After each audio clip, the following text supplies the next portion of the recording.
आज अगर social media को भी हम देखें तो उसको भी बचाने की ज़रूरत है। ओके, ठीक है। तो सोशल सेविंग का मतलब हमें समाज को भी कुछ अच्छी चीज़ देना है। ये जो बड़ी-बड़ी कंपनियां हैं, ये एक डिलीवरी बॉय का आधार ले रही हैं, पैन ले रही हैं, उसका उसका ड्राइविंग लाइसेंस ले रही हैं, गाड़ी का आरसी ले रही हैं, लेकिन एक कस्टमर का कोई वेरिफिकेशन नहीं कर रही। सही बात है। अगर उस दिन उस कस्टमर का वेरिफिकेशन हुआ होता तो मेरे दोस्त के साथ वो घटना नहीं होती। ये फिनटेक फील्ड ऐसी है, अगर यहाँ पे बहुत लोग आते हैं और मार्केट में ठीक ठाक पैसा बना के और एकदम से अचानक से गायब हो जाते हैं, उससे बहुत अपनी मार्केट खराब होती तो हमारा जो कॉन्सेप्ट है वो सीधा सीधा एकदम गांव को लेकर है। वहाँ पे हम किसान की बात करेंगे, वहाँ पे हम ऑर्गेनिक की बात करेंगे, वहाँ पे हम किसान को जो समस्या आ रही है उनकी बात करेंगे, एमएसपी की बात करेंगे, किसानों से कैसे हम प्रोडक्ट उनसे ख़रीदें जो वो प्रोड्यूस कर रहा है और उसको सही रेट दिलाएं। तो ग्रामोलॉजी एक गांव को डेडिकेटेड एक हमारा प्लेटफॉर्म है जो कि हम टारगेट कर रहे हैं इंडिया में 6,35,000 जो गांव हैं उनको।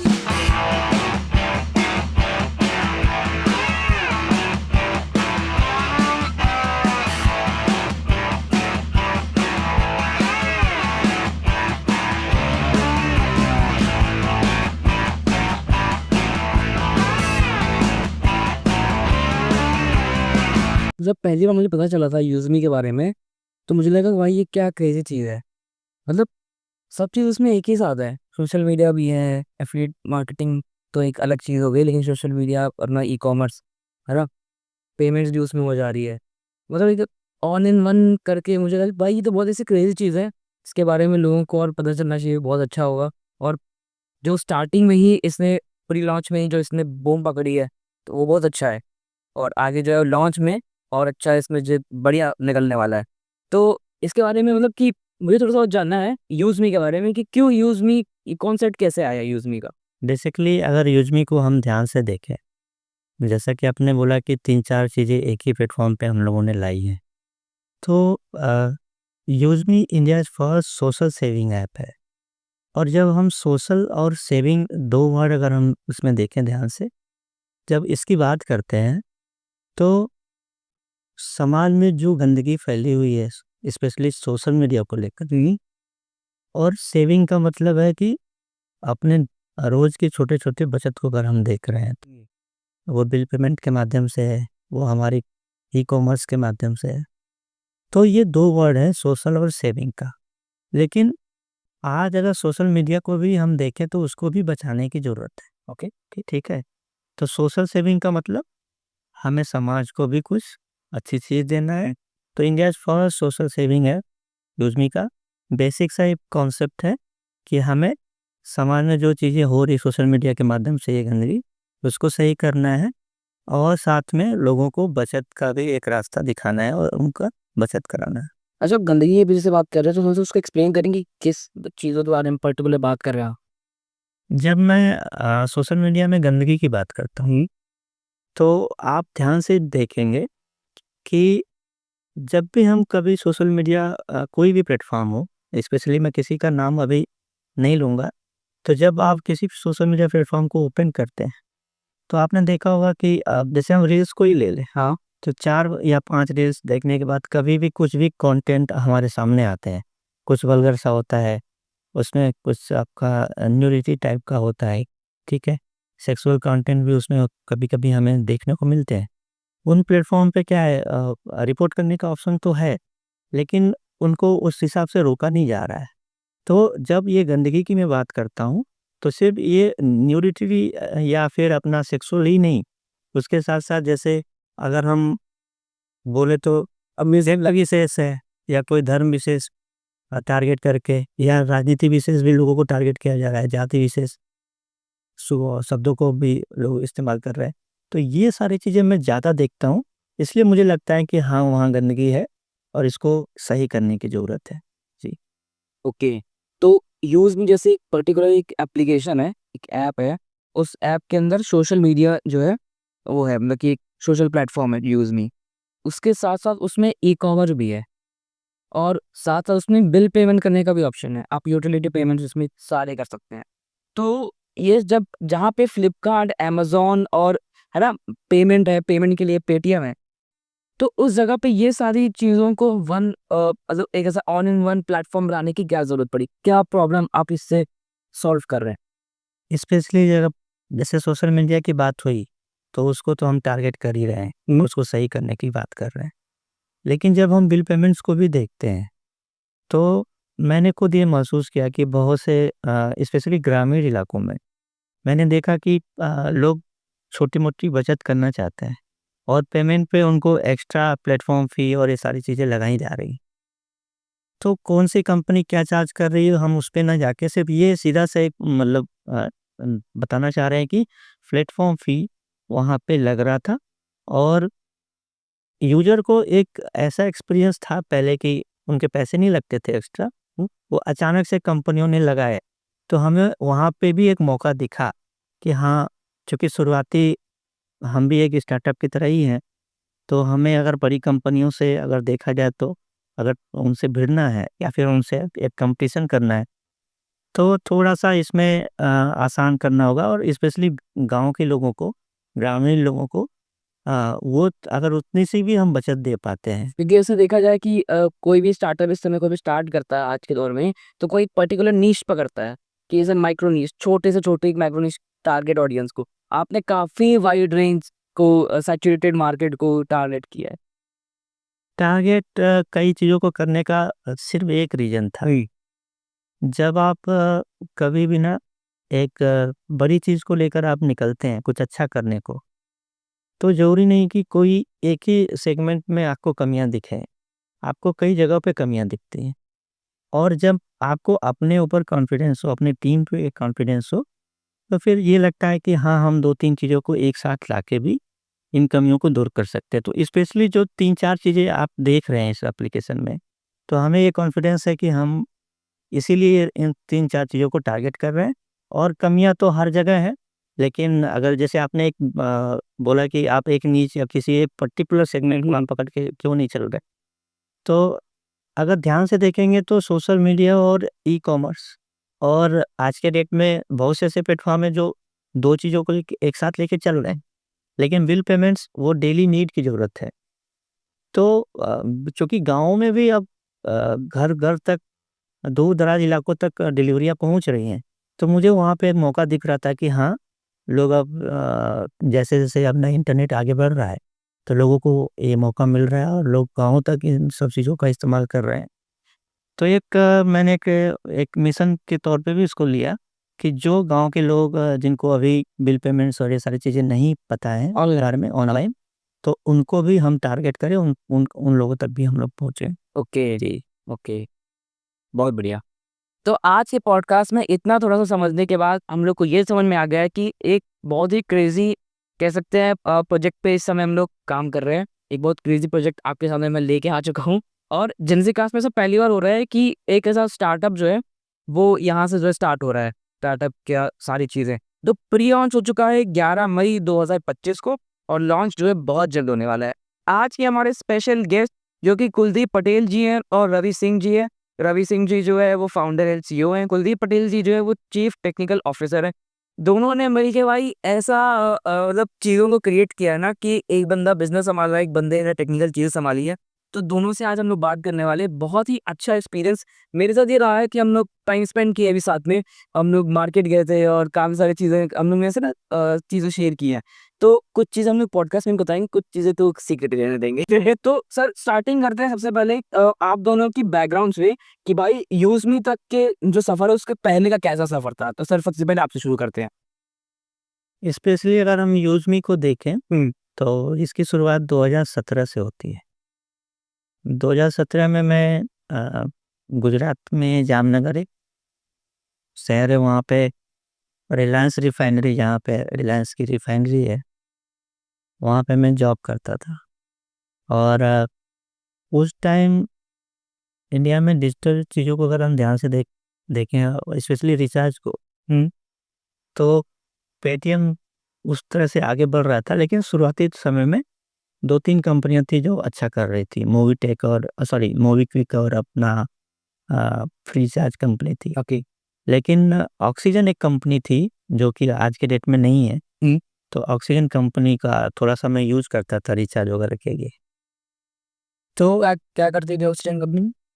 स्पेशली वो मर्चेंट बनाती थी ओके। और जैसे आज हम लोग रिचार्ज अपने आप कर पाते हैं, तो दुकानदार होते थे, लोग वहाँ जाके अपना रिचार्ज वगैरह भी पेमेंट भरते थे। रिचार्ज और बिल पेमेंट का भी वर्क वहीं पे भी होता है। ओके। लेकिन अगर वो B2B हो गया, लेकिन अगर B2C देखें, तो डायरेक्ट कस्टमर भी उनके एप्लीकेशन को डाउनलोड करके अपना रिचार्ज कर पाता था। तो मिलता तो उस टाइम कोई कैशबैक नहीं, कैशबैक तो अभी ज़्यादा चलन में है। उस टाइम बस ये सुविधा मिलती थी कि आपको रात को कहीं अगर रिचार्ज खत्म हो गया तो कहीं जाना नहीं है। और स्पेशली गाँव में क्या होता था कि मार्केट दूर होते थे और वो शाम को बंद हो जाते थे। तो एक फ़ायदा ये मिलता था कि कभी भी रात को रिचार्ज कर ले रहे हैं, वो प्लेटफ़ॉर्म मिल जा रहा है। तो मैं 2013 से उस प्लेटफ़ॉर्म को यूज़ करता था कि और सचिन तेंदुलकर उसके ब्रांड एम्बेसडर थे। तो उस टाइम पे? उस टाइम हाँ, हाँ, हाँ। तो ये मैं क्रिकेट से मेरा थोड़ा लगाव भी रहा। हुँ। तो इसलिए कंपनियाँ तो बहुत सारी थी, प्लेटफ़ॉर्म तो बहुत सारे थे, लेकिन मैं ऑक्सीजन को यूज़ करता था। लेकिन 2017 में मैं जब जामनगर में रहा, तो वहाँ पे एक दिन ऐसे ही मैं अपना तब रिलायंस जियो नहीं था, तब सीडीएम में हुआ करता था, रिलायंस सीडीएम में। तो मैं अपना रिचार्ज करने के लिए मैंने वो प्लेटफ़ॉर्म यूज़ किया और ऐसे ही ₹100 का रिचार्ज मैंने किया। तो फिर उस टाइम तो यूपीआई उतना चलन में नहीं था, डेबिट कार्ड से ही ट्रांज़ैक्शन होते थे। मैंने डेबिट कार्ड के सारे डिटेल डाले और ₹100 मेरे अकाउंट से डिडक्ट हुए और ₹100 का मेरे अकाउंट में रिचार्ज भी हो गया। तो फिर एक एक सवाल मेरे दिमाग में ये आया कि कंपनियाँ बोलती हैं कि हम 40,000 करोड़ या 50,000 करोड़ का टर्नओवर कर रही हैं या इतना उनका रेवेन्यू है। तो फिर ये कैसे कर रही हैं और बिज़नेस मॉडल क्या है? अगर मैंने ₹100 मेरे अकाउंट से कटे और ₹100 ही मेरे मोबाइल में मैसेज आ गया, तो फिर इनको क्या मिला? शायद तो एक सवाल था मेरे एक सवाल है यहाँ पे, हाँ। चूँकि मैं नॉन टेक्निकल था, बैकग्राउंड अगर मैं बोलूँ तो मैं पोस्ट ग्रेजुएशन मैंने हिंदी और इंग्लिश दोनों से किया था और उतना नॉलेज भी नहीं था।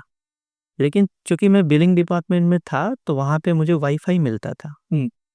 तो 3 घंटे की ही जॉब थी, लेकिन मैं 5 घंटे एक्स्ट्रा वहाँ रुक के कंप्यूटर पे फिर मैंने ये पढ़ना शुरू कर दिया कि अगर इस तरह की पहला ही दिन मैंने गूगल किया था कि अगर इस तरह की कंपनी बनानी हो तो क्या करना होगा? तो पता चला कि हाँ, डोमेन भी होता है, वेबसाइट भी होती है। फिर अच्छा वेबसाइट क्या होता है? तो डोमेन क्या होता है? सर्वर क्या होता है? ये सारी चीज़ें मैंने वहाँ से तो स्पेशली अगर देखेंगे तो 2017 में ये थोड़ा-सा शुरुआत जामनगर से हुई थी। जी। ओके। सर आपकी क्या इसके बैक स्टोरी रही है? तो सर ने जैसा बताया कि 2017 तक तो सर इस तरह से कर रहे थे। 2014 से हम सॉफ्टवेयर डेवलपमेंट में हैं। 2014 में मैंने फर्स्ट टाइम जॉब जॉइन की थी 15 अगस्त सॉरी 25 अगस्त 2014 को। और फिर उसके बाद 2018 तक मैंने जॉब किया। फिर मैंने अपनी कंपनी डाली 2018 में सितंबर में अपने घर गई। ओके। फिर लगभग 4 महीने 3 महीने तक मैंने चलाया। उसके बाद हमारे यहाँ का एक एम्प्लॉयी था, वो सर को फ़ॉलो अप करता था ये सॉफ्टवेयर सेल करने के लिए, क्योंकि हम फिनटेक के सॉफ्टवेयर बनाते थे। फिनटेक के सॉफ्टवेयर डेवलप करके मार्केट में सेल करते थे। तो क्योंकि आप कहीं न कहीं सर्च कर रहे थे इस टाइप का सॉफ्टवेयर और तरह-तरह के एप्लीकेशन में रजिस्ट्रेशन कर रहे थे। तो शायद हमारे ऐप पे भी किया होगा, क्योंकि हमारा ऐप चलता भी था मार्केट में। तो वहाँ से सर का कॉन्टैक्ट नंबर मिला हमारे टेलीकॉलर को, एक एम्प्लॉयी का। ओके। हमारे ऐप पे सर ने रजिस्ट्रेशन किया, वहाँ से नंबर मिला हमारे एम्प्लॉयी को। तो वो फ़ॉलो अप करता रहा लगभग 6 महीने या 9 महीने। 9 महीने। आपको याद है? सर ने बोला कि आज नहीं आ पाएँगे आप ही, हम यहाँ हैं, या फिर जो भी सिचुएशन थी सर बताते रहे हमें से। लेकिन वो जो बंदा था वो भी थोड़ा डेडिकेटेड था, तो वो लगा रहा काफ़ी टाइम तक, ओके। जब तक जैसे सर ने 9 महीने बताए। हाँ। फिर लास्ट में एक बार सर ने एक टाइम दिया कि ठीक है इस दिन हम आते हैं आपके यहाँ। तो घर पे ही हमारा ऑफ़िस था, वहाँ सर आए 2018 में हमारे पास। 19 में 2019 में सर हमारे यहाँ ऑफ़िस में विज़िट किए। तो सर ने अपना बताया कि हम कुछ इस तरह का सॉफ्टवेयर चाह रहे हैं मार्केट में। तो जैसा कि हम सभी को सेल कर रहे थे बना के, तो मैंने उसी तरह से सारी चीज़ें बता दी कि ये तरीका है, इस तरीके से हम लोग डेवलप करते हैं, क्लाइंट्स को देते हैं। इस तरह से मार्केट में क्लाइंट हमारा सॉफ्टवेयर यूज़ कर रहे हैं, चला रहे हैं। तो सर ने बोला कि हमें ये नहीं करना है। जैसे आप क्लाइंट्स को दे रहे हैं, तो सर ने बोला कि हम सर एज़ अ क्लाइंट आपसे नहीं जुड़ने के लिए आए हैं यहाँ पे। हम एक कंपनी बनाना चाह रहे हैं, जो सर ने सारा अपना जो भी स्टडी थी पहले से किया हुआ था वो सब बताया कि हम एज़ अ पार्टनर की तरह काम करना चाह रहे हैं, या एक ऐसी कंपनी जिसमें हम लोग साथ में हों। क्योंकि अगर आप नहीं हैं साथ में, तो हम ऐसा कुछ नहीं बना पाएँगे जो हम सोच रहे हैं। तो मैंने बोला कि ठीक है सर, क्योंकि मेरे पास पहली बार कोई आया है और वो क्लाइंट बन के आया है, तो मैं इतनी जल्दी तो डिसीज़न नहीं लेने वाला कि चलो ठीक है, आपने बोल दिया, हाँ, आज हम मिल के कंपनी बनाते हैं, चलिए ठीक है, करते हैं हम आपके लिए। तो इस हिसाब से मैंने फिर बोला कि ठीक है, हम सोच के बताते हैं आपको, ओके, कि कैसा क्या करना है। तो इस तरह से सर फिर अपना काफ़ी टाइम दिए हमें सोचने के लिए। हम भी अपने दिमाग में सोचते रहे कि ठीक है, बहुत सारे क्लाइंट आ रहे हैं हमारे साथ, काम चल रहा है, क्यों काम चल रहा है, हाँ, और हम क्यों इतनी जल्दी किसी के साथ ऐसा करेंगे। कुछ सॉलिड पॉइंट होना चाहिए ना हमारे पास कि हम ऐसा करें। भाई कोई भी रैंडम आके ऐसा बोल दे, हाँ हम किसी के साथ को ने ऐसे, हमारे पास तो उस समय भी सैकड़ों क्लाइंट थे जो हमारा और सॉफ्टवेयर मार्केट में अलग अलग कंपनियों के नेम से चला रहे थे, आज भी चला रहे हैं। तो मैंने बोला कि ठीक है, टाइम लेते हैं थोड़ा, हम सोच के बताते हैं। तो मैंने डिसाइड किया लास्ट में, सारी चीज़ें सोचने समझने के बाद, चलिए ठीक है, एक बार देखते हैं कि क्या है, कैसा सोच रहे हैं।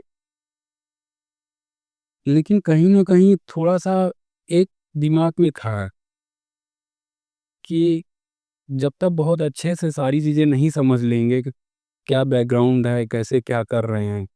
क्योंकि ये फ़िनटेक फ़ील्ड ऐसी है, अगर यहाँ पे बहुत लोग आते हैं और मार्केट में ठीक-ठाक पैसा बना के और एकदम से अचानक से गायब हो जाते हैं।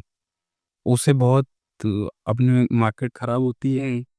और हम तो सॉफ्टवेयर डेवलपमेंट वाले थे, तो थोड़ा-सा कहीं न कहीं एक प्रोजेक्ट खुद का मार्केट में चलाना और सॉफ्टवेयर डेवलपमेंट करना, दोनों अलग-अलग चीज़ें हैं। चीज़ है, हाँ। तो हम एकदम डेवलपर माइंडसेट के और आप बोल रहे हैं कि एक प्रोडक्ट हाँ, एक डिज़ाइन ऐसी कंपनी का बनाते हैं और उसको मार्केट में खुद चलाएँगे।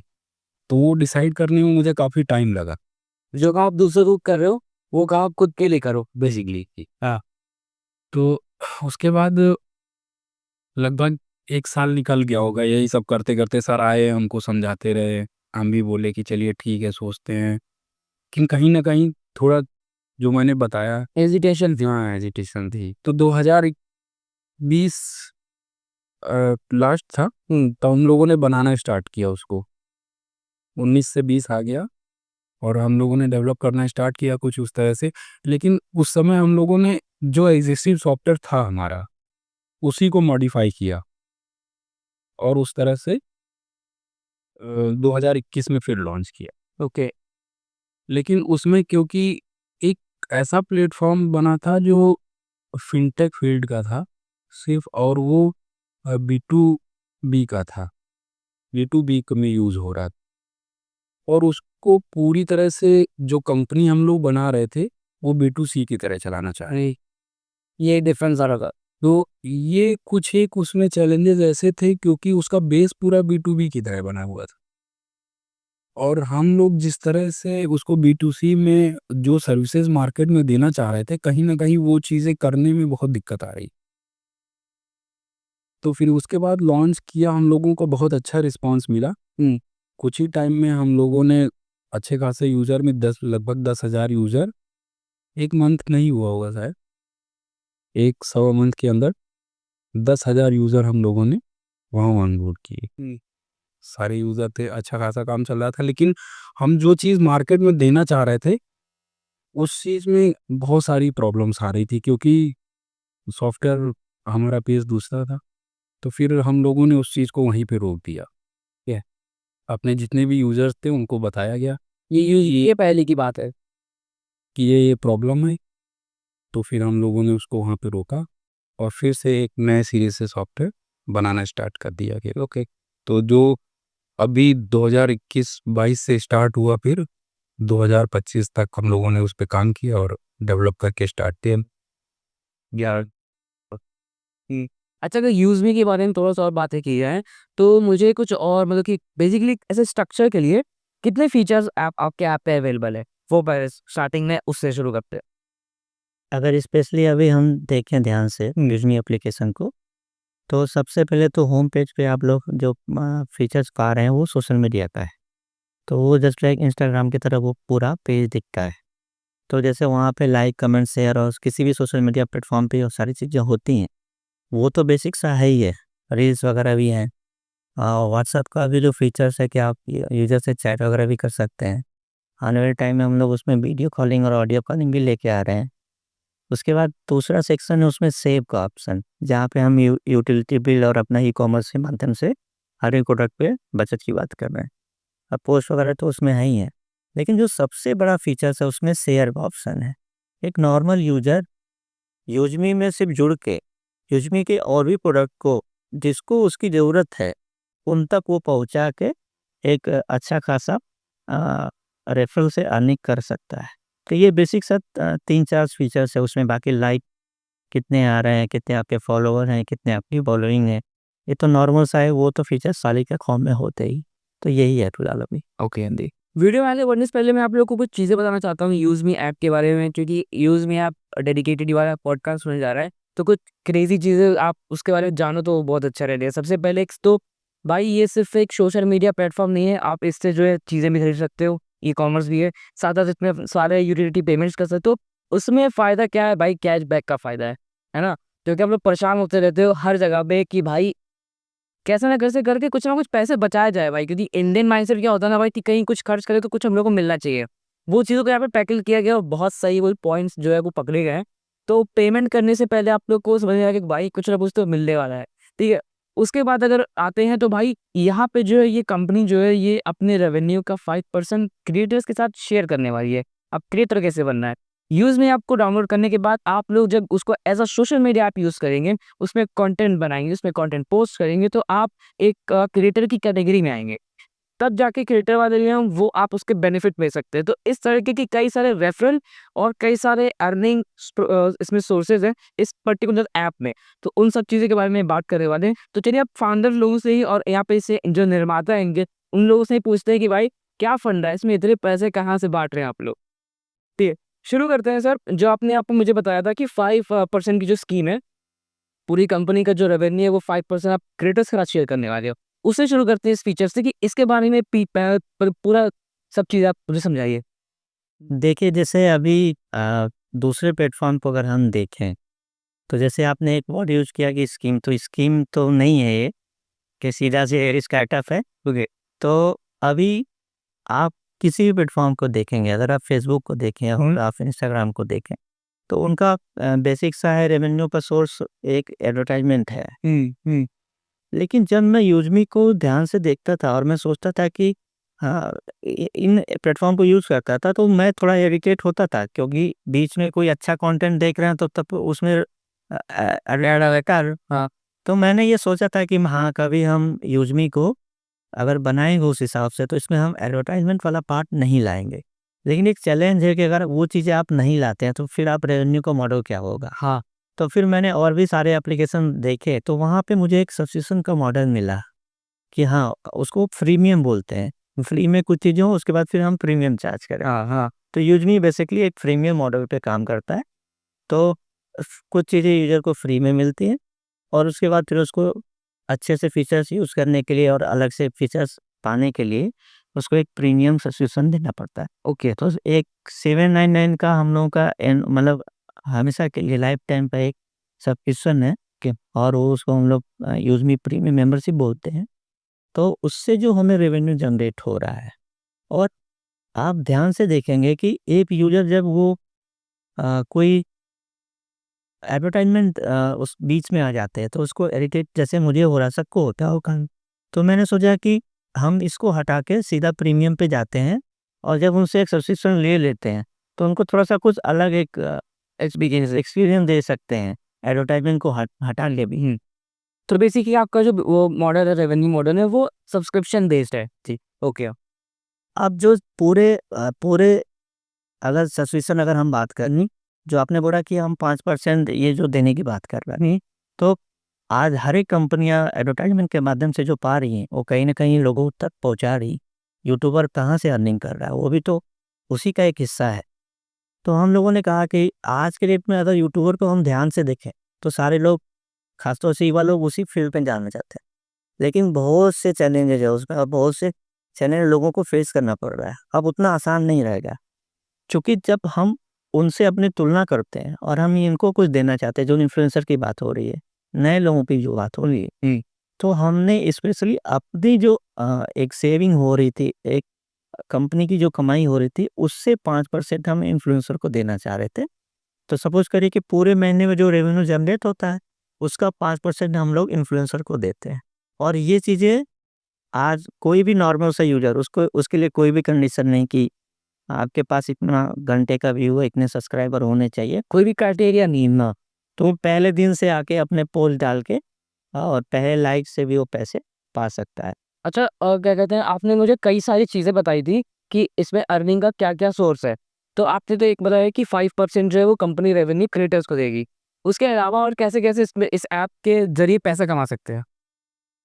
बेसिकली जैसे आपने पहला तो सब्सक्रिप्शन के माध्यम माध्यम से था, ये कंपनी को अर्निंग हो रही है और कंपनी 5% अपने कृषि में और भाई क्रिएटर्स को दे शेयर है। हाँ। दूसरा, हम लोगों ने उसमें एक शेयर का मॉडल रखा हुआ है, जिसको हम लोग रिफर एंड अर्न का मॉडल बोलते हैं।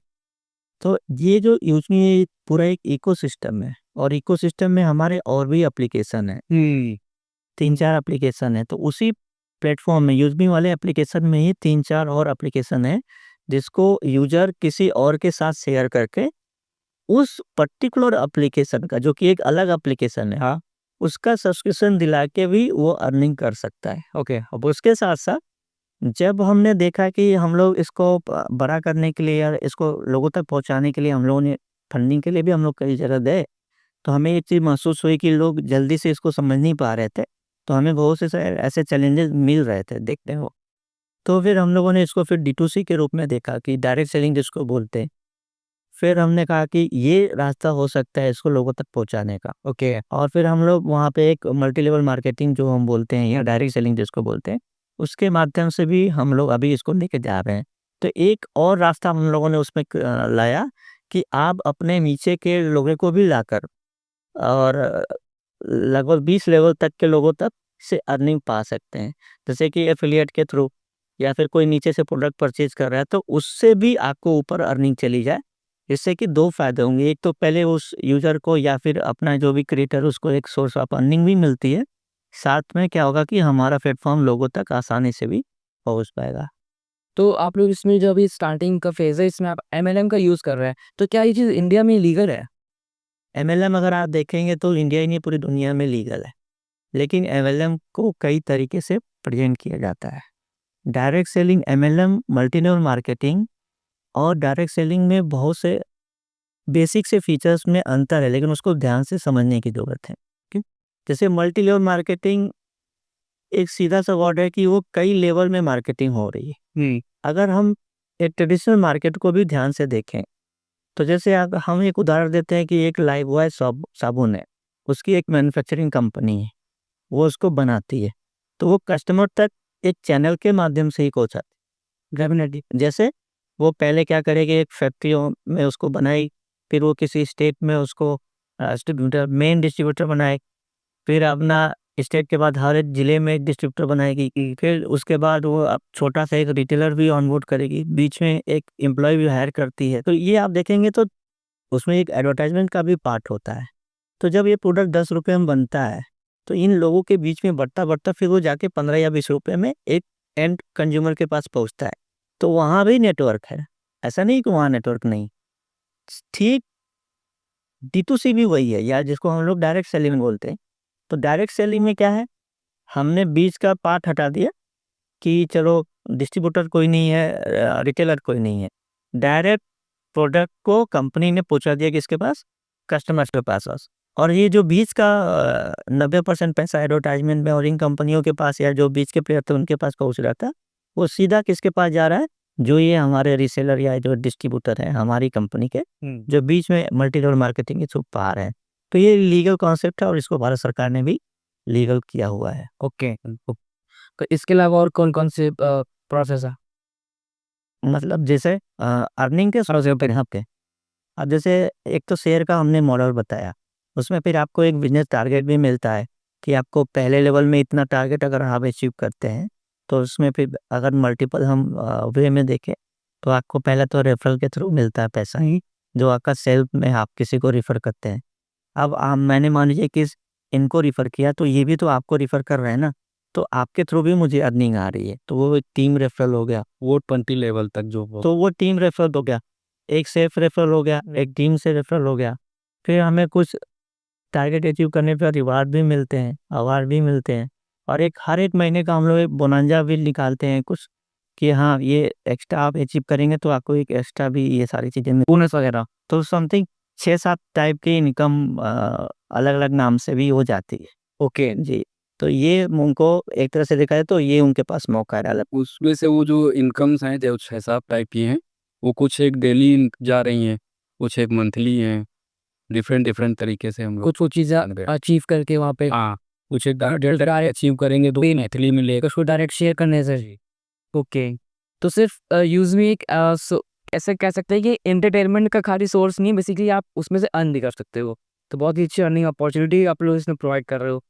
तो आपने मुझे जब बताया था कि जो यूज़मी के अंदर और भी सारे ऐप्स उसमें हैं, लेकिन वो सारे अलग-अलग इंडिपेंडेंट ऐप्स भी हैं। तो उन सब के बारे में बताइए कि आप और कौन-कौन से ऐप्स का सर्विस प्रोवाइड कर रहे हैं इस समय? अभी तो प्लेटफ़ॉर्म अगर देखा जाए तो 100% हम लोगों ने यूज़मी को लॉन्च किया है। लेकिन हमारे जो और भी 3-4 एप्लीकेशन हैं, वो भी हमारे प्लेटफ़ॉर्म पे रेडी हैं। हम हर 2 महीने या 3 महीने के बाद एक प्लेटफ़ॉर्म को लॉन्च करेंगे। ओके। अभी हमारा बेसिक शायद ऐसा मतलब प्लानिंग है कि सबसे पहले हमारे पास एक यूज़र बेस आए और जब हमारे पास 50,000 या 1 लाख यूज़र बेस आता है, तो फिर हम उसी में से लोगों को ऐसे डिवाइड करेंगे कि हाँ, एक यूज़र को ही अब ग्रामीण आईडी की आवश्यकता है, एक यूज़र को इसमें भी फ्रेंचाइज़ी की आवश्यकता है जो कि लॉजिस्टिक सॉफ्टवेयर होगा। उसी में से कुछ यूज़र ऐसे भी होंगे जो कि आधार वगैरह से पैसे निकालने का काम करेंगे गाँव में या फिर छोटे से मार्केट में। तो ये अलग-अलग जो एप्लीकेशन है एक-एक को आप एक्सप्लेन कर सकते हैं? एकदम। जैसे पहला तो यूज़नी है, इसके बारे में हम लोग आप चर्चा कर ही रहे हैं। हाँ। दूसरा एप्लीकेशन हम लोगों का ई-ब्रांडिंग 365। ओके। तो जैसे आज अगर आप साहिल जी हम बात कर रहे हैं, तो आप ब्रांडिंग कहाँ करते हैं? सोशल मीडिया पे करते हैं। तो अपने आप पोस्टर, बैनर कहीं से तो क्रिएट कराते होंगे, किसी भी ग्राफ़िक्स के पास से। तो आज हम लोग देख रहे हैं कि बहुत सारे ऐसे एप्लीकेशन हैं, जिसमें हम किसी को गुड मॉर्निंग भेजना हो, गुड नाइट भेजना हो या कोई हमारा प्रोडक्ट लॉन्च हो रहा है, तो उसके छोटे-मोटे एडिटिंग करके शेयर चैट वगैरह आजकल चल रहा है। हाँ, तो वो तो एक सोशल मीडिया का ही एक पार्ट हो गया, जैसे कैनवा हो गया। स्पेशली हम अपने ई-ब्रांडिंग को कैनवा से कंपेयर करते हैं, ओके? कि आप कुछ भी एडिटिंग करनी हो, जैसे अभी आप यूट्यूब पे हम लोग ये वीडियो डालेंगे तो एक थंबनेल भी बनाना हो, तो थंबनेल भी उसी से बन जाएगा। ओके, हम और बना सकते हैं। और कोई भी प्रोडक्ट अगर है, आप कोई नया प्रोडक्ट लॉन्च कर रहे हैं, मार्केट में डिस्काउंट देना चाह रहे हैं, तो वो डिस्काउंट से रिलेटेड इमेज वहाँ पे बनी ही हुई है पहले से। आप अपना प्रोडक्ट सर्च करते हैं, रेट्स वहाँ पे बाहर रेफरेंस बने हुए हैं। बस आप अपना प्रोडक्ट सेट करिए, रेट सेट करिए, पहले कितना है, डिस्काउंट कितने सौ दिए, बस तुरंत डाउनलोड करिए, उसे किसी भी सोशल मीडिया पे शेयर कर सकते हैं। और ये स्पेशली बिज़नेस पर्सन के लिए ग्राफिक एडिटिंग ऐप है बेसिकली। हाँ, बिज़नेस पर्सन के लिए जैसे आज हर एक बिज़नेस करने वाला आदमी ऑनलाइन जानना चाहता है। वो चाहता है कि उसका प्रेज़ेंस जो है ना वो ऑनलाइन हो। प्रेजेंट भी हो। हाँ। तो इसमें हम लोगों ने 2 चीज़ें और किया हुआ है। इसमें एक डिजिटल वेब कार्ड है। तो जैसे आपकी एक छोटी-सी वेबसाइट है, यूडमी की एक छोटी-सी वेबसाइट है, तो हम लोगों ने उसको कहीं से या तो खुद से बनाया या तो कहीं से क्रिएट करा है। अब एक छोटा-सा जो व्यापारी है जो कि गाँव में किसी एक छोटे से गाँव में या किसी मार्केट में है, वो इसी एप्लीकेशन के माध्यम से अपना एक डिजिटल वेब कार्ड फिर है हमारा कैशियर। कैशियर को अगर हम लोग बात करें तो नाम से जैसे क्लियर हो रहा है कैश हियर। और आपके नज़दीक में कभी अगर आपको कैश की ज़रूरत है, तो आप वहाँ जाके अपना आधार से और अपने एटीएम कार्ड के माध्यम से भी पैसे निकाल सकते हैं। तो ये एक फ़िनटेक का ही पार्ट है और बहुत सी ऐसी कंपनियाँ हैं जो इस तरह की सर्विस भी देती। तो कैशियर हमारा अपने आप में एक मर्चेंट एप्लीकेशन होगा, जो कि फिर से वो ग्रामीण इलाकों के लिए ही एक तरह से देखा जाए तो टारगेट किया जा रहा है। क्योंकि गाँव में क्या है कि दूर-दूर तक बैंक होते नहीं है, 4-5 किलोमीटर तक, और मार्केट भी दूर होता है, तो लोगों को थोड़ा पैसे निकालने में दिक्कतें आती हैं। और एक बैंक होने की वजह से कई गाँवों का जो एक उसपे बोझ होता है, लोड जाता है। लोड होता है, वो बहुत ज़्यादा होता है, लोगों को बहुत परेशानियाँ होती हैं। तो अगर किसी को 1000 2000 रुपए निकालने होते हैं, 10,000 तक निकालने होते हैं, तो वो एक नॉर्मल से किसी यूज़र के जो मर्चेंट है उसके पास जाता है, अपना आधार नंबर देता है और अपना अंगूठा लगाता है, उसके अकाउंट से पैसे कट जाते हैं और दुकानदार उसको कैश में वो पैसे दे देता है।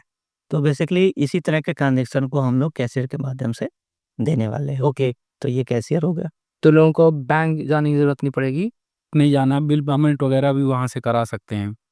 और निकालने की तो बात हो ही गई, जमा भी कर सकते हैं। आप आधार के थ्रू अपना आधार नंबर दे के जो भी मर्चेंट होंगे उन्हीं को एक कैश दे के मर्चेंट को कैश दे दीजिए और अपना अकाउंट नंबर बता दीजिए, आधार नंबर, आपके अकाउंट में कैश डिपॉजिट भी हो जाएगा। क्या आप मर्चेंट को देंगे और मर्चेंट आपके अकाउंट डिपॉजिट कर देगा। तो ये तो हो गया यूज़मी के अलावा आपकी 2 और ऐप की एप्लीकेशन। इसके अलावा जो 2 और एप्लीकेशन है उनके बारे में पता कर लेते हो। तीसरा हो गया कैशियर, चौथा हमारा एप्लीकेशन है मैपिन। ओके, मैपिन बेसिकली एक थर्ड पार्टी लॉजिस्टिक कंपनी है, उसको हम 3PL बोलते हैं, या फिर अपना डिलीवरी है, या फिर अपना ई कार्ट है।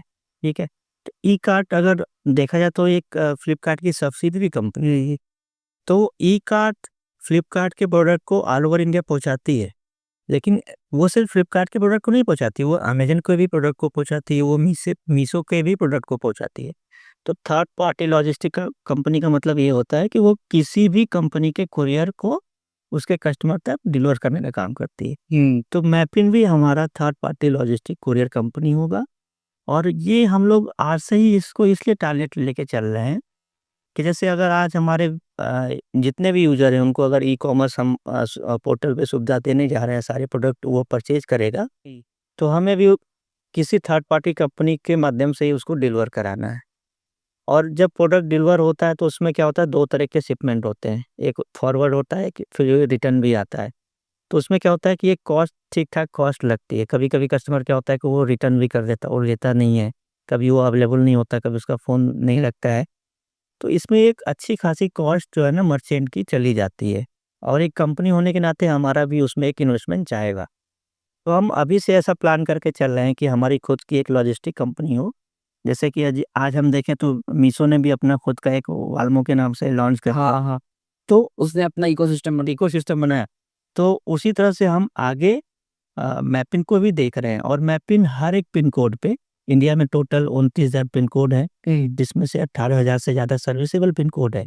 आप इंडियन पोस्ट के डेटा के हिसाब से अगर हम बात करें तो हम लोग हर एक पिन कोड पे एक लॉजिस्टिक की फ्रेंचाइजी देने जा रहे हैं। ये कैसे होगा?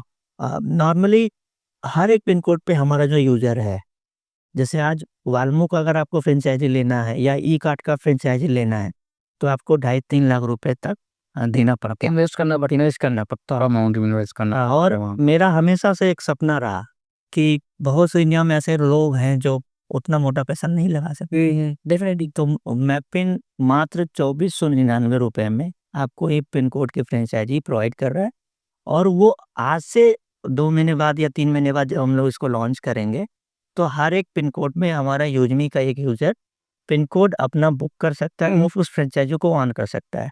और आने वाले टाइम में हम थर्ड पार्टी कंपनियों के भी प्रोडक्ट को डिलीवर करेंगे, अपने भी प्रोडक्ट को डिलीवर करेंगे। तो ये काम उसी यूज़र के माध्यम से हम एक डिलीवरी का पूरा फ्रेंचाइजी उनको देने जा रहे हैं, और ये अलग फ्रेंचाइजी हो गई कंपनी। अच्छा, जब आप वो ना फ्रेंचाइजी का प्राइस बता रहे थे, मुझे लगा कोई कोर्स खरीदने वाला कोई नहीं, जैसा उसको उस लेवल का आप लोगों ने वो उसको इन्वेस्टमेंट को ले आया है, तो ये कैसे?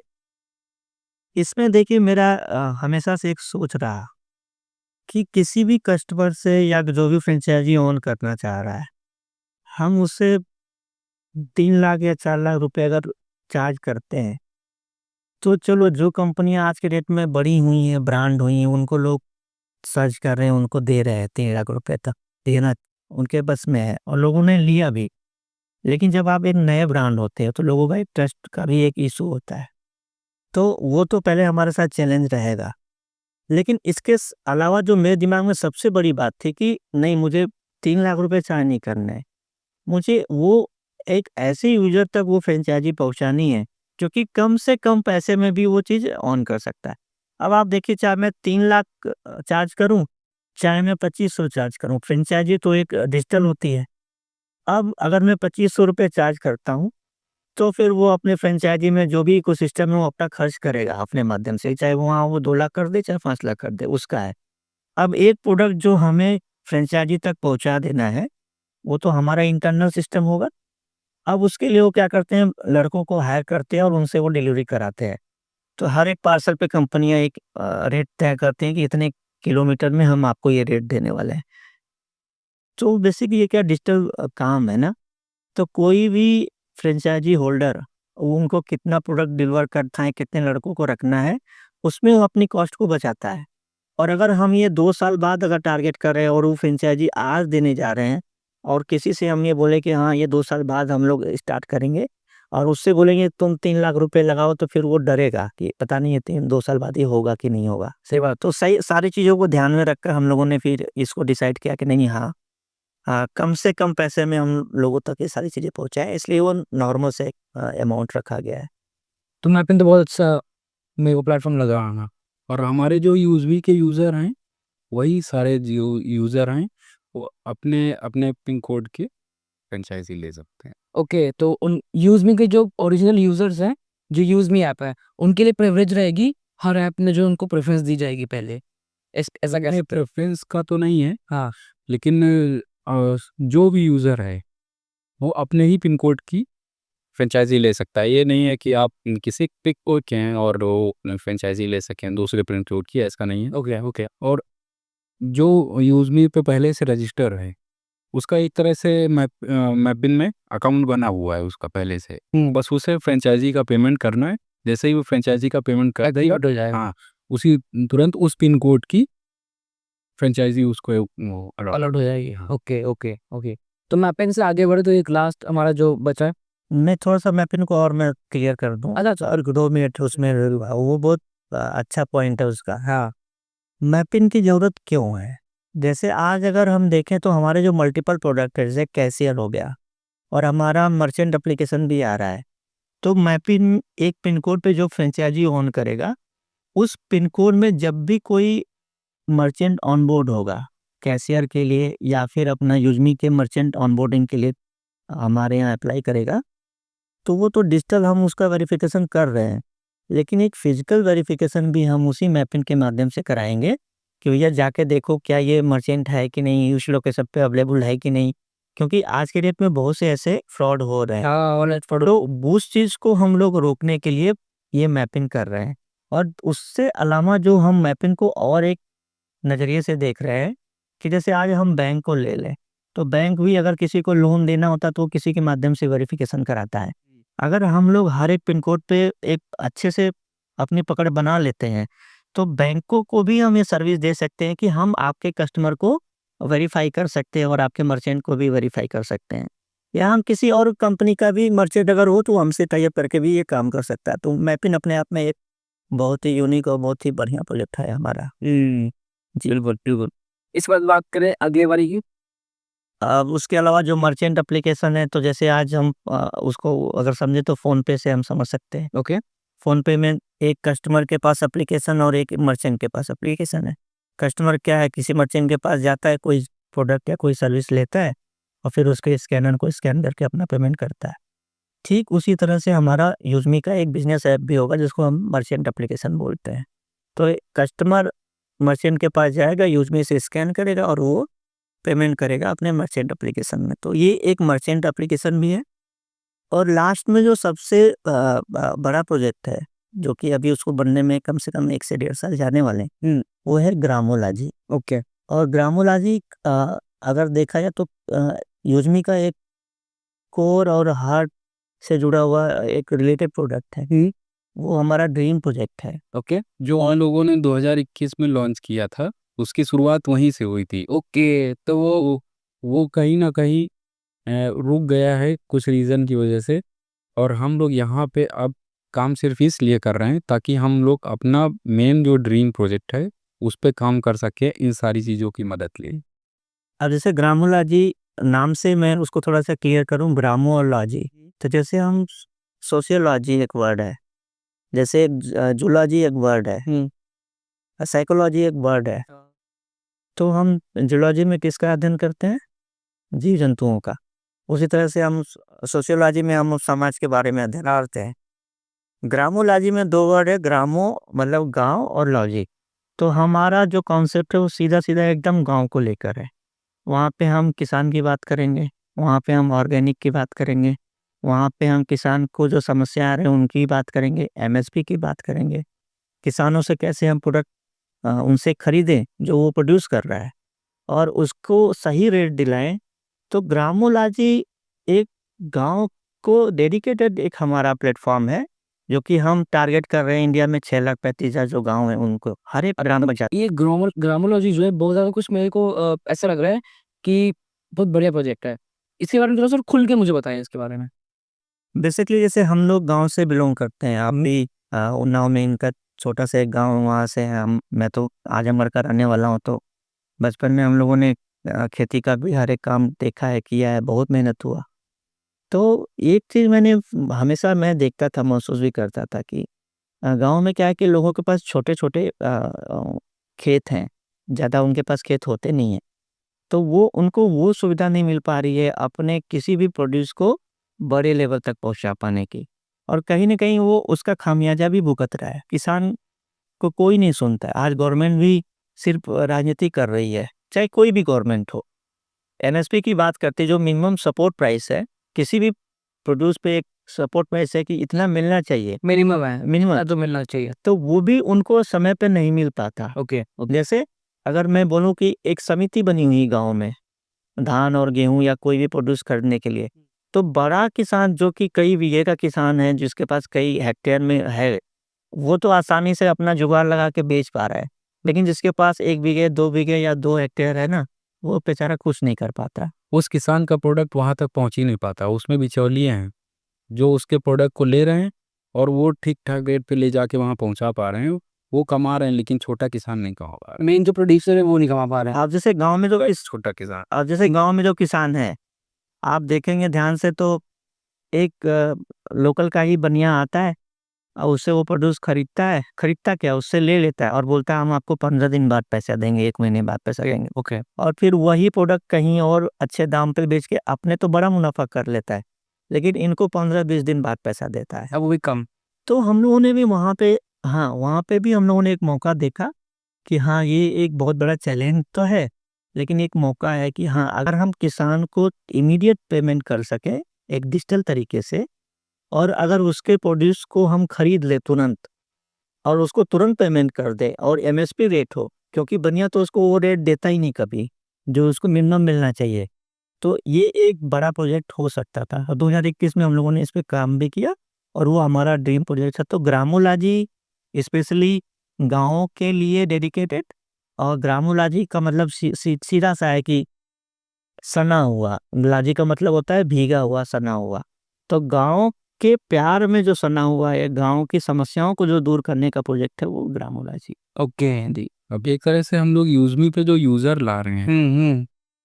तो जो हमारे प्रोडक्ट जो हम मार्केट से खरीद रहे हैं या फिर किसानों से जो ले रहे हैं, वो कहीं न कहीं हमें किसी कस्टमर तक पहुँचाना है। तो हमने कहा ना कि हम लोग यूज़मी के माध्यम से उन चीज़ों को टारगेट कर रहे हैं। अब हमारे पास यूज़र बेस होगा अच्छा, तो हम जो प्रोडक्ट अभी हम किसान से प्रोडक्ट लेने जा रहे हैं, तो उसका करेंगे क्या?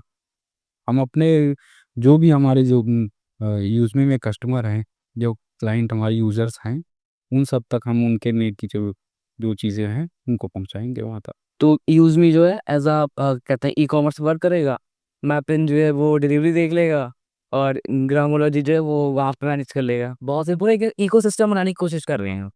अच्छा, अपने इस पूरे प्रोजेक्ट को आप 3 या 5 साल में कहाँ देखते हो? मतलब क्या प्रोजेक्शन है, क्या सोचा है फ्यूचर के लिए? स्पेशली 2025 में हम लोग हैं, आधा अगर देखा जाए तो ये साल निकल गया है। और अभी शुरुआत ही हुई है। 11 मई को हम लोगों ने लॉन्च किया, तो पिछले 17-18 दिनों में हम लोगों ने करीब 12,000 यूज़र तक हम लोग पहुँचे और ये आंकड़ा डेली बहुत तेज़ी से बढ़ रहा है।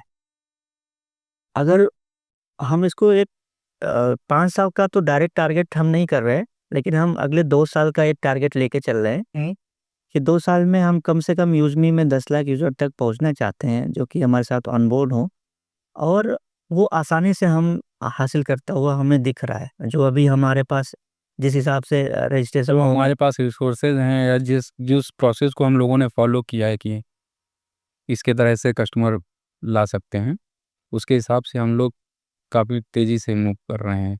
अच्छा, ये सब चीज़ करने का अगर मैं आपसे पूछूँ कि विज़न क्या है? मतलब कहाँ जाना चाहते हैं ये सब चीज़ें करके?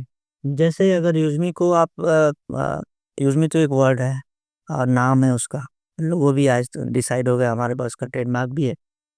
लेकिन यूज़मी का एक फुल फॉर्म है, union of social and economic mass empowerment. Union of social and economic mass empowerment.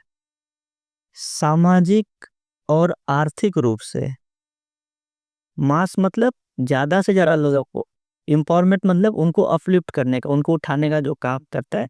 एक ऐसा संगठन जो सामाजिक और आर्थिक रूप से लोगों को मजबूत करने की बात करता है। तो आप जब ध्यान से देखेंगे तो यूज़मी में हम लोगों ने ऑनबोर्डिंग जो सिस्टम रखा हुआ पे हम लोगों ने आधार वेरीफाई कर रहे हैं। किसी भी यूज़र को हम लोग 100% वेरीफाइड करके ला रहे हैं। उसके बाद हम लोग अपना इकोसिस्टम में ग्रामोलॉजी के माध्यम से भी ये सारी चीज़ें कर रहे हैं, तो किसानों को भी अपलिफ्ट करने की बात कर रहे हैं। अच्छा, बाकी सोशल मीडिया ऐप्स को अगर देखा जाए तो वहाँ पे ऐसा पूरा ऐसे स्ट्रिक्टली कोई भी वेरिफिकेशन नहीं होता है। आप लोग वो चीज़ें कर रहे हैं। तो उसका मतलब क्या सोच के ये चीज़ आप कर रहे हैं? इसका अच्छी का क्या विज़न है? इसका एक सीधा-सा जवाब मैं ये दूँगा कि आए दिन हम लोग अ, अपने सोशल मीडिया हैंडल पे या फिर अपने पोस्ट पे फीड जब हम देखते हैं या फिर अपना व्हाट्सएप पे स्टेटस देखते हैं, तो कोई ना कोई दोस्त या कोई रिलेटिव ये वैसा लगा के रखता है कि मेरे अकाउंट हैक हो गए और कोई ना कोई पैसे माँग रहे तो कोई ना दे। तो ये सब चीज़ मैं देखता था, काफ़ी टाइम पहले जब मैं ये चीज़ें देखता था, तो मुझे एक चीज़ महसूस हुई थी कि इसको दूर करना चाहिए। तो वेरिफ़िकेशन बहुत ज़रूरी था और जैसे मैं बात करूँ तो आज आप किसी के भी नाम से लोग अकाउंट बना के लोगों को एक तरह से परेशान, कोई लड़का है तो लड़की के नाम से अकाउंट बना ले रहा है, ठीक है? किसी भी नाम से आप अकाउंट बना ले रहे हैं, आपने मोबाइल नंबर जो डाला है वही वेरीफ़ाई हो रहा है वहाँ पे, तो मोबाइल नंबर तो आप हाइड कर सकते हैं किसी भी सोशल मीडिया पे कि हमें दिखाना है या नहीं दिखाना है। नाम दिखा रहे हैं आप, नाम किसी का भी रख लीजिए उसमें। हुँ। इस तो दूसरा मैंने देखा कि ये जो बड़ी कंपनियां हैं, ये लोग ब्लू टिक के नाम पे पहले तो सबको ऐसे फंसा रही हैं कि चलो वेरिफिकेशन नाम का कोई चीज़ नहीं। उसके बाद हर महीने 600-700 रुपए वो ब्लू टिक के नाम पे चार्ज कर रही हैं। तो फिर मेरे दिमाग में एक बात आई कि ये क्यों नहीं करना चाहते? ये तो आसानी से कर सकते हैं, इतने इनके बड़े रिसोर्सेज हैं, इतने बड़े प्लेयर हैं लोग। तो मैंने सोचा कि ये ब्लू टिक होना ही नहीं चाहिए, हर एक यूज़र वेरीफाई होना चाहिए। और उसको करने का कई रीज़न था, मैं आगे हम इस पे आएँगे कि मैं क्यों इसको वेरिफ़िकेशन में हम लोग करना चाह रहे थे। कुछ चीज़ें जो आपके व्यक्तिगत जीवन में भी घटती हैं। जैसे 2019 में मैं एक घटना बताऊँ तो मैं शुरुआती में जब जामनगर में मैंने नौकरी छोड़ा और इस कंपनी को बनाने के लिए मैं निकला, तो मेरा एक दोस्त स्विगी में डिलीवरी करता था। डिलीवर करने के लिए वो प्रोडक्ट गया था और ट्रांसजेंडर थे कुछ, उन्होंने वो प्रोडक्ट उनसे डिलीवरी के लिए मंगाया था स्विगी में डिलीवरी। और कुछ मार्केट से करीब 1 किलोमीटर उनका अंदर सुनसान इलाके में उन लोगों ने उसको बुलाया ओके। और मेरे दोस्त को उन लोगों ने सामान भी छीन लिया अच्छा। और पैसे भी नहीं दिए, उसका मोबाइल भी छीन लिया और उसको मारा भी। और उसको गंदे-गंदे जो भी जिस तरह से उसको परेशान करते थे, कर सकते थे। अच्छा। वो जब हम लोग उनसे लास्ट टाइम जब हम लोगों से उसके साथ एक घटना हुई, जब वो मिला, तो वो इतना घबराया हुआ था और इतना रो रहा था, चूँकि गरीब आदमी उसका हर एक रोज़ का 500 या 700 रुपए मिल रहा है, उसका मोबाइल छीन लिया जाए, 2000 रुपए जो भी उसने पूरे दिन में कलेक्शन किया था। तो मेरे दिमाग में एक सवाल आया कि ये जो बड़ी-बड़ी कंपनियाँ हैं, ये एक डिलीवरी बॉय का आधार ले रही हैं, पैन ले रही हैं उसका, उसका ड्राइविंग लाइसेंस ले रही हैं, गाड़ी का आरसी ले रही हैं, लेकिन एक कस्टमर का कोई वेरिफिकेशन नहीं कर रही। सही बात है। अगर उस दिन उस कस्टमर का वेरिफिकेशन हुआ होता तो मेरे दोस्त के साथ वो घटना नहीं होती। सही बात है। तो वहाँ से ये रियल घटना है, और वहाँ से मुझे लगा कि ये बहुत ज़रूरी है। अगर ये मेरे दोस्त के साथ हो रहा है तो वो सबके साथ हो रहा होगा, बहुतों के साथ हो रहा होगा। तो कभी भी जो हम कई सारी घटनाएं सोशल मीडिया पे वायरल हुई है। हाँ, तो जब मैंने वो चीज़ महसूस किया तो मुझे लगा कि नहीं, एक ऐसी कंपनी, एक ऐसी कम्युनिटी होनी चाहिए जहाँ पे सेलर वेरिफाइड हो, जहाँ पे यूज़र वेरीफाई हो, जहाँ पे डिलीवरी बॉय वेरीफाई हो। एक ऐसा इकोसिस्टम होना चाहिए, और वो एक बहुत बड़ा गैप दिख रहा था और एक बहुत बड़ा मौका भी दिख रहा था। तो इसलिए फिर हम लोगों ने ये सारी चीज़ें लाने का प्रयास किया गया। तो भाई मेड इन इंडिया होते हुए इंडिया में रह के ये सारी चीज़ों को, क्योंकि जो भी चीज़ें इस समय ई-कॉमर्स अगर हम लोग देखा जाएगा, सोशल मीडिया देखा जाए और अगर हम लोग पेमेंट्स देखा जाए, ज़्यादातर चीज़ें जो हैं वो बाहर की है, मेड इन इंडिया नहीं है ना? बाहर की टेक्नोलॉजी है, बाहर के लोगों ने उसको डेवलप किया है, बाहर के लोगों का स्टार्टअप है, बाहर के लोगों की कंपनी है। इंडिया में कोई चीज़ वो चीज़ें लेके आ रहा है तो भाई बिल्कुल इंडिया वालों को सपोर्ट करना चाहिए उसको। और ये पूरा विज़न जो है इस पॉडकास्ट को बनाने का वो यही था कि इनका विज़न जो है वो क्लियर हो सामने, और इंडिया में कोई ऐसी नई चीज़ लेके आ रहा है, भाई सपोर्ट करो। एज़ एन इंडियन हम लोग को उसको सपोर्ट करना चाहिए इस ऐप को, क्योंकि मेड इन इंडिया सबसे पहले।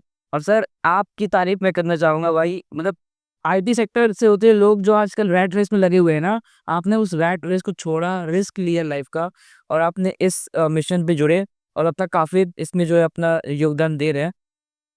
बहुत बढ़िया है। तो यार अगर मैं आपसे पूछूँ कि यूज़मी के अलावा, अदर देन यूज़मी, आपका फ़ेवरेट ऐप कौन-सा है? जो आप सोशल मीडिया भी यूज़ करते हो या जो आप कोई भी ऐप यूज़ करते हो, कोई भी फ़ील्ड का? पर फेवरेट ऐप तो ऐसा, देखिए सोशल मीडिया के जितने भी एप्लीकेशन अभी तक हम यूज़ कर रहे हैं, उसमें फेवरेट तो हम किसी को नहीं कहेंगे, क्योंकि हम टाइम ही वेस्ट कर रहे हैं। लेकिन थोड़ा बहुत कुछ ना कुछ कहीं न कहीं फेसबुक वगैरह से हमें नॉलेज भी मिल रही है। टाइम तो जो जा रहा है वो जा ही जाए। जैसे हम आईटी फील्ड से हैं, तो हमें अपने एड्स वगैरह चलाने होते हैं प्रोडक्ट पे, तो वो कहीं न कहीं वहाँ से काफ़ी चीज़ें सीखने को मिलती हैं कि किस तरह से अपने कस्टमर्स तक रीच कर सकते हैं। तो वो सारी चीज़ें सीखने को वहाँ से मिल रही हैं और हम ये यूज़ कर रहे हैं, तो कहें तो वो चीज़ें हैं दो आपकी बेनिफिट है। चूँकि बिज़नेस बैकग्राउंड अब चूँकि हो गया है और इसी पे ज़्यादा फ़ोकस है, तो 2 प्लेटफ़ॉर्म हैं। पहला तो सबसे लिंक्डइन, चूँकि वहाँ पे बहुत सारे मौके आपको मिलते हैं लोगों से जुड़ने का। बिल्कुल, अपने ही फ़ील्ड के लोगों को भी आप जुड़ सकते हो, कनेक्शन बनते हैं। और एक एप्लीकेशन है प्यूपल नाम से, ओके। और वो बाहर का एप्लीकेशन है। वहाँ पे प्यूपल की अगर हम बात करें, तो आज एक कोई भी लड़का है जो कि कुछ सीखना चाहता है, या कोई कंपनी को अगर हम ले दें, जैसे हमने एक सोशल मीडिया कंपनी या फिर हम एक सॉफ्टवेयर कंपनी भी हैं, तो बहुत सारे लोग हैं जो इंटर्नशिप करना चाहते हैं और करने के लिए आते हैं। तो ये एक एप्लीकेशन है पीपल नाम से। वहाँ पे हम एक नए लड़के, एक स्टूडेंट लाइफ में जो लड़के हैं, वो वहाँ पे अपने प्रोजेक्ट को इंटर्नशिप के रूप में रख के कंपनी को भी टारगेट कर सकते हैं। तो दोनों को मिलाने का जो वो काम कर रही है कंपनी, तो ये 2 मेरे फ़ेवरेट हैं और मैंने उनसे बहुत कुछ सीखा है। और आने वाले टाइम में मैं उस चीज़ का एक्सपीरियंस लेके यूज़मी में भी कुछ चीज़ें लागू करने की कोशिश करूँगा। बहुत से, बिल्कुल। तो अब आ चुके हैं हम लोग अपने पॉडकास्ट के एक ऐसे सेगमेंट में जो कि बाकी सारे लोगों का काफ़ी फ़ेवरेट है। लोग स्किप कर के खाली यही वाले पे कभी-कभी उधर ज़्यादा देखते हैं। तो शुरू करते हैं अपना रैपिड फायर राउंड, और पहला क्वेश्चन आप दोनों के लिए ये रहा। प्रॉफ़िट या ग्रोथ? ग्रोथ। ओके। बूटस्ट्रैप या फिर फंडेड? बहुत रिस्क है, चाय या कॉफ़ी? दोनों नहीं। हाँ, फिर क्या? कोल्ड ड्रिंक कभी-कभी दोस्तों के साथ, कभी ऐसा लगता है कि पीना चाहिए तो। ओके। एंड्रॉयड या एप्पल? एंड्रॉयड। ओके। एक एंटरप्रेन्योर जो आपको आप एज़ अ आइडियल मानते हो, विजय शेखर शर्मा। और आप? आपके लिए ऐसा कोई एंटरप्रेन्योर जो आप आइडियल मानते हो? क्योंकि हम इसी फील्ड से हैं, तो हम ये अभी तक डीप रिसर्च किए हैं, तो वही Uday Shekhar Sharma. Indian startup ecosystem को एक वर्ड डिफाइन करना हो तो? एक वर्ड में डिफाइन करने से अगर अगर हम लोग देखें इंडियन स्टार्टअप को तो एक एक एक ऐसा तरीका जो जिसकी ज़रूरत थी इंडिया में और कम से कम एक जान फूँक रहा है वो अपने अपने पूरी इकोसिस्टम में। तो मेरी समझ से ये एक बहुत ही क्रांतिकारी कदम है इकोसिस्टम जो भी है। तो अगर एक वर्ड में उसको समझाना हो तो क्या बोलेंगे? क्रांतिकारी, क्रांति, क्रांति कैसे? क्रांतिकारी या क्रांति तो नहीं बोलेंगे, हाँ, उसको बोलेंगे कि अ, उसको बोलेंगे लहू। जैसे इस शरीर में जिंदा रहने के लिए खून है, उसी तरह से आज ये हमारे इकोसिस्टम में एक लहू है। बहुत बढ़िया। ये बिजनेस का सबसे बड़ा फियर क्या है? फेलियर। ओके। जो सब लोग अब या फिर जो हमने लेट कर दिया इतना, उसका भी रीज़न वही है। ओके। फास्ट स्केल करना या फिर सस्टेनेबल ग्रोथ करना? दोनों। कुछ कुछ जगहों पे पास भी जाना पड़ता है, लेकिन हमारा ग्रोथ भी हो रहा है, साथ में हमें ये भी देखना है कि हमारा नुकसान भी ना हो। अगर हम सिर्फ ग्रोथ पे रुके रहेंगे, अगर हम फास्ट नहीं जाएंगे, तो बहुत सी ऐसी टेक्नोलॉजी जो कि अभी आप चर्चा कर रहे थे, तो फिर हम पीछे भी मिल जाएंगे, तो दोनों जरूरी। ओके। वर्क फ्रॉम होम या work from office? Work from office. जी। वियर्डेस्ट फीचर जो आपने अभी तक अपने ऐप में इंट्रोड्यूस किया है? आधार के वाइसी सिस्टम। कोई ऐसा फीचर जो आपने आपको फोर्स किया गया आपकी टीम द्वारा कि इसको हटा दो, इसकी ज़रूरत नहीं है? ऐसा कोई फीचर जो आपने पहले रख रहे थे फिर डिलीट कर दिया, हटा दिया? ऐसा तो कोई ऐसा नहीं रहा कि टीम ने डिसाइड किया हो या हम लोगों ने डिसाइड किया हो उसको हटाया जाए। सारी चीज़ें सारे लोग की सहमति से ही सारी चीज़ें बनी, तो ऐसा तो अभी कोई पॉइंट नहीं है कि ओके, ओके। सेल्फ डिसीजन या टीम डिसीजन? Team decision. बढ़िया। आपकी स्टार्टअप जर्नी को अगर कोई हैशटैग देना चाहे तो वो क्या देगा? अभी तो हम लोग का जो ना यूज़ भी कर रहे हैं, हाँ यूज़ करेगा इंडिया। अरे वाह, बहुत बढ़िया। कैश रिवॉर्ड्स या discount? Discount.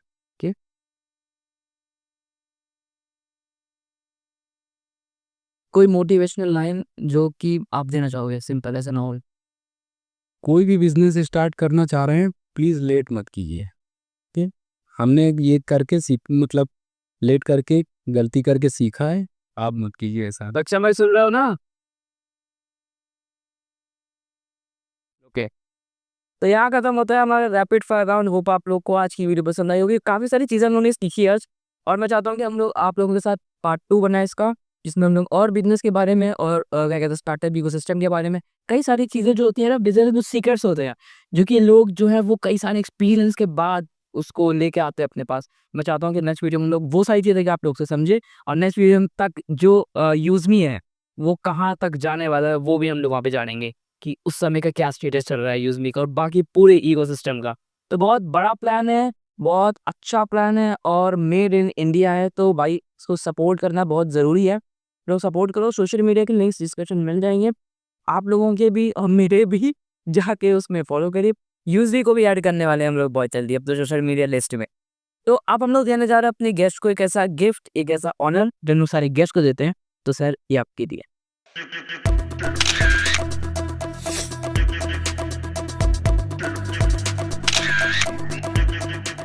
Thank you Sahil and सक्षम सर। ये मेरा फर्स्ट एक्सपीरियंस रहा है और यहाँ पे आप लोगों ने बहुत अच्छे से कोऑपरेट किया और हमें चीज़ें बताई, सारी चीज़ें सिखाई हैं जिस तरह से हम लोगों ने ये चीज़ किया है और काफ़ी कुछ सीखने को मिला है आपसे। और आप शायद ठीक है, और अगर रिव्यू की बात करें, थोड़ा-सा जो आपने बोला कि आपके बारे में हमें थोड़ा क्या सुधार करने की जो ज़रूरत है, तो मैं हमेशा ये कहूँगा आपसे कि कभी भी कोई अगर आपके बारे में कुछ कहता है, कुछ बोलता है कि नहीं आपको ऐसा नहीं ऐसा करना चाहिए, तो उनकी बातों को आप सुनिएगा, ध्यान से सुनिएगा, लेकिन हमेशा अपने दिल की सुनिएगा, जो आपको सही लगता है कि नहीं आप यहाँ सही थे। उस पे ही हमेशा अमल करिएगा और यही मेरा आपको एक तरह से सुझाव रहेगा। और रही बात यहाँ आपने जो हम लोगों को यहाँ मौका दिया आने का, तो वो तो चलिए एक हमारा प्रोफ़ेशन और आपका प्रोफ़ेशन यहाँ एक-दूसरे के साथ लाया है। लेकिन ये जो जुड़ाव हम दोनों का आज से ये स्टार्ट हुआ है, वो आगे भी हम लोग बना रहेगा। और वो मैंने फ़ील किया यहाँ पे शाम से ही जो आप लोगों ने खातिरदारी की हम लोग के साथ, वैसे फ़ील नहीं होने दिया कि हम लोग पहली बार मिल रहे हैं या फिर हम लोग इस घर के नहीं हैं। तो इसके लिए स्पेशली थैंक्स आप।